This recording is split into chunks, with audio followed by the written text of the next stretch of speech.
And this was the major reason that Nnamdi Kanu, he have foreseen all these things. That these people, there's no how, there's no way they can be able to protect my people. So it's either they let us go. And that is what the guy is agitating for. And that's supposed to be the best solution for all this insecurity we are facing in this region. Because you can't tell me that someone from the north will be come and be causing mayhem in the south, in the southeast. Mm. If maybe Biafra was on their own, they no born you well that you come from all the way from north and be terrorizing us. You understand? So we know, but before it comes to state that okay, they grant Biafra its freedom, we need to act and protect our people first. So these are the issue, these are the problem, and that is why I'm saying. Let me give you an example. If Nnamdi Kanu is not in detention, that thing will not happen. It will not happen. If Nnamdi Kanu is out, that thing will not happen. Because there is a local vigilante called ESN that was in the bush protecting people then and so on and so forth. But we fail to realize, we fail to understand what the man stands for. It was because of hatred. They were jealous of his influence. Politicians came against it. Now, tell me, if you think, or if the politicians in the Southeast, if they are thinking that it is because of agitation that was breeding the insecurity, so many people who are agitating are no longer in the picture, even right from the time of Wazurike up to this extent. But look at, last month was Ebonyi State, today was Enugu State. And there is another news I'm going to break because they sent it on me on WhatsApp. People are telling me that local government in Enugu State, after this video, I will give the person a call. I will get more information before I publish the video. So they are giving me information that some persons who went to the bush yesterday, that they were lucky that the criminals did not see them, that they saw criminals with sophisticated weapons, all those things in Enugu State. So all these things are happening. Nigeria troops are aware of it. Police are aware of it. Politicians are aware of everything that is going on, but they don't act. Even right down to Delta State, our villages over there, these people are over there. So what are you telling me? If we continue to say it is government, it is vigilantes, time will come, they will get tired. So the exit strategy to me is that there must be, it's either these people like it or not. If they don't like it, even next 100 years, situation will still be like this. There must be a separation of this entity called Nigeria. There must be. Because if we continue like this, there is nothing that is going to change. The border is porous. These people are trooping in every day. These people are trooping in every day. Every day, these people are trooping in. They challenge the military. They go to police barrack. They go to army barrack. People who can go to army barrack and chase down the army, kill the army. Who are you? No, just who are you? They are not ready for us yet. If all these people are ready for us, nobody can stop them. The people that the military cannot stop. Because according to T.Y. Danjuma, the military, the armed forces are colluding. They are colluding with them.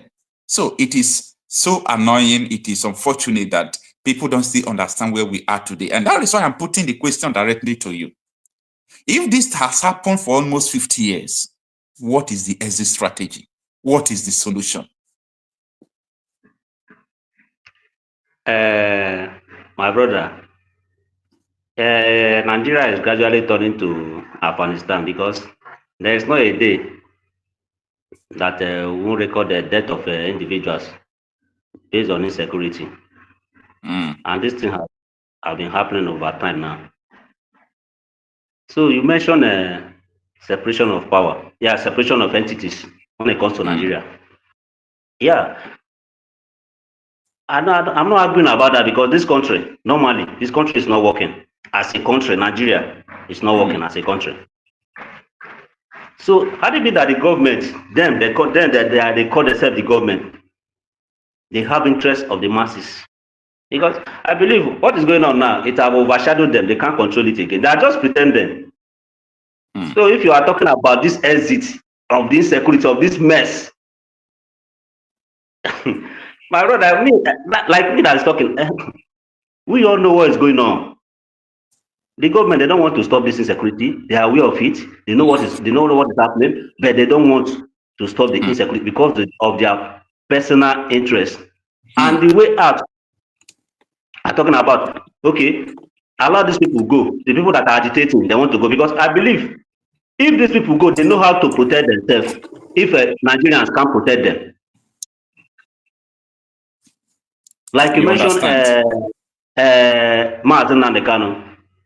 When Nigerian government have not arrested him, yes, he established Eastern Security Network. Then you can never hear that maybe Fulani herdsmen attack a so village. No, you can't tell me that you as an indigene of a community, a foreigner will come and know your community more than you. That is why I mentioned that if actually, yes, we want to end this insecurity, let the state governors, let them empower the local vigilante. Oh yeah, each community, secure your community. They should give them maximum empowerment. Yeah. So I believe this will go a long way. But Nigeria as at now. The truth is that the only indigenous people, it is only the indigenous people that can secure Nigeria. The only indigenous people. Let us just not pretend about the military, the police, all these things. They are pretense. We are pretending too much in this country. We are pretending too much in this country, and it's not good. You understand? We are pretending too much. I find it difficult. Let me tell you, the kind of argument I have on my WhatsApp after I've done videos, most of them are politicians. They will come, they will tell me, forget the other countries who face the same thing we are facing. Now they have succeeded. I only one question. Have you ever seen any government who sponsor insecurity against their own people? No. I have established the target number that Nigerian government are sponsoring insecurity against their own people. Before a governor, like now, you are from Delta State, if Obori come, Obori now go to Channel Television and say that Okocha, so that Okocha is the one sponsoring bandits, that Okocha was harboring them in government house. Everybody will believe it because Obori is the governor. You understand? The Zamfara State governor went to TVC, went to Channel Television and Arise News. He told the old Nigerians that, come, this person, Tinubu appointed Minister of Defense, is a bandit. He's their leader. He said it on national television, but Nigerians, as usual, we are dumps. We don't even act. We don't, according to IBB book, page 331, he said Nigerians are badly educated. He said Nigerians don't act. Nigerians don't ask questions. If you push them, they go, everything you give them, they take without question. So if such a thing is going on like this, a nation supposed to erupt. Well, by the way, you understand the kind of democracy we have in Nigeria was the military regime. When we are doing end bad governance protests, children were arrested.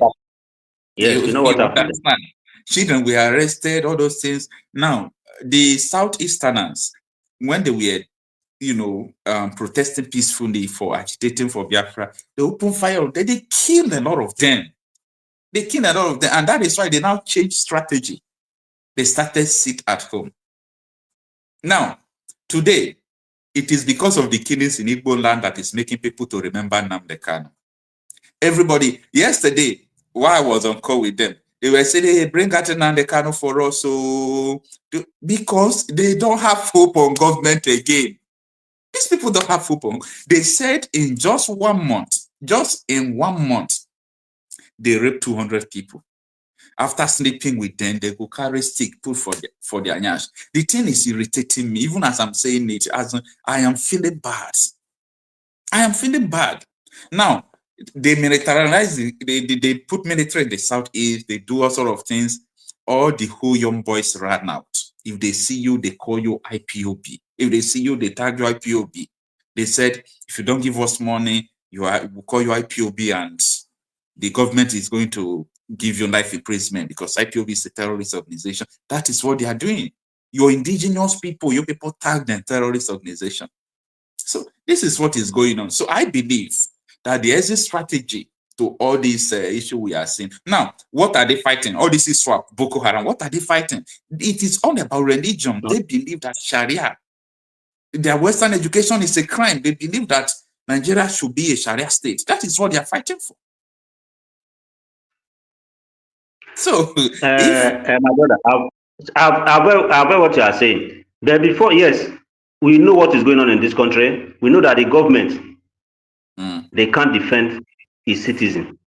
And this was the major reason that Nnamdi Kanu, he have foreseen all these things. That these people, there's no how, there's no way they can be able to protect my people. So it's either they let us go.